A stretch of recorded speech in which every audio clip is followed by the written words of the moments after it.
Kamati namba moja kabisa imefurahishwa na kuridhishwa kwa niaba ya Bunge na wananchi wa Tanzania na mradi huu mkubwa sana wa kihistoria wa ujenzi wa reli ya kisasa SGR unaotoka Tanzania Dar es Salaam mpaka Kigoma na mpaka Mwanza.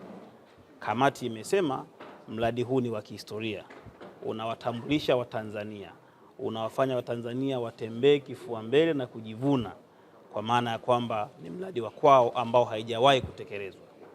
Lakini pia kamati imetutaka sisi serikali tuhakikishe kwamba tunaulinda mradi huu, tunazingatia utoaji bora wa huduma, tunaponunua vichwa ama behewa tuhakikishe kwamba anakuwa ni yenye ubora, wakati wote tulinde miundombinu hii.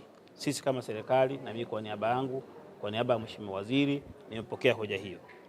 Lakini pia kamati imeelekeza TRC ishirikiane na taasisi zingine kama vile Mamlaka ya Bandari Tanzania pamoja na shirika la meli yani Tashiko na taasisi zinginezo ili kuweza kusafirisha mzigo uliopo nchini kwetu unaoshuka kwenye bandari zetu na kuupeleka kwenye nchi jirani pamoja na kwa Watanzania.